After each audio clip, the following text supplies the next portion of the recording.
I came across an interesting article talking about the immediate immigration plans for Canada for the next few years. I'll link the article down in the description.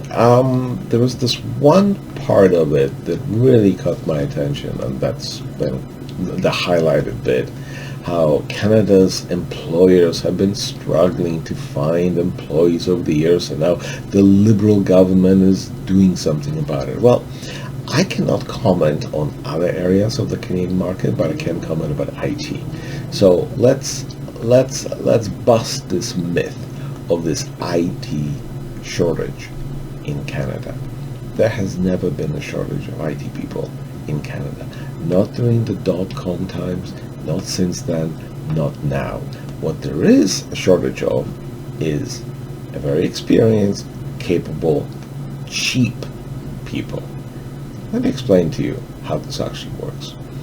Canadian employers, large Canadian employers of IT people, that's who I typically work for, they are addicted to the low-cost offshore IT salaries. They love paying their IT people offshore salaries. And I mean, there are many jurisdictions that provide people like that. I mean, India is the most stereotypical one, so we'll use India as an example, but it's not exclusive to India. It applies to everywhere. So yes, they love cheap Indian programmers. Now the problem is, while they love the low rates of pay, they don't love having programmers in India. They want them local, but it's kind of difficult to arrange that, right?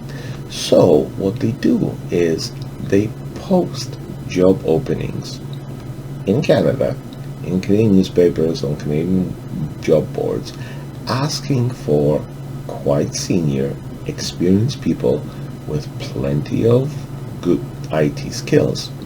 And they openly advertise very low salaries for those roles. The salaries quoted maybe as low as half of what the market rate for somebody with those qualifications would be.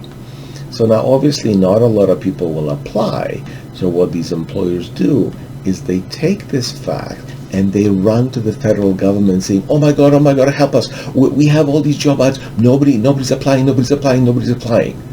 Well, the truth is, nobody's applying because you're not paying them what the market worth is of somebody with that level of experience. Absolutely. So yeah, the government says, oh my God, we cannot find any IT people. My God, we need more IT people. Let's bring more IT people from, fill in the blanks country. And then that's exactly what happens. So these people come in, they are beholden to the company that brought them in, because they're coming in on temporary work visas, not on PR, and then they will work crazy hours. They will live 10 to a condo, and they will work for peanuts.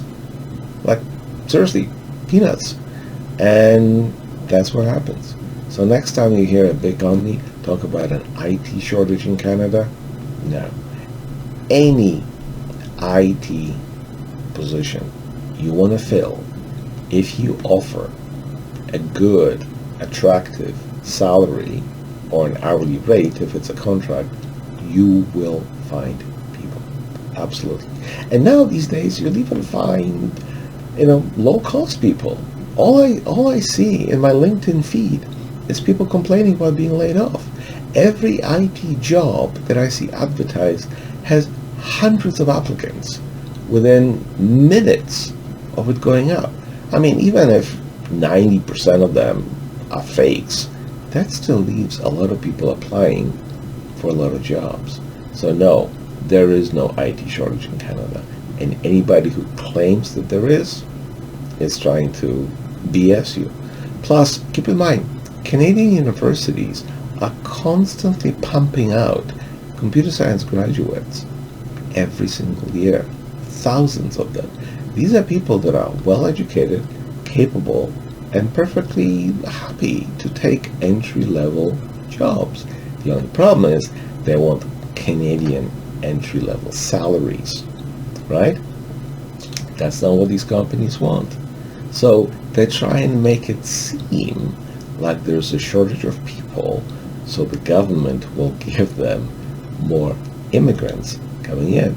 And, it works in everybody's favor, except in the favor of the people who are here already, the Canadians who actually want those jobs, whether the experienced Canadians who are looking for medium to senior positions, or the recent graduates who are desperately trying to find entry-level positions that nobody wants to offer them because they would rather hire the cheap temporary workers that the Liberal government provides them.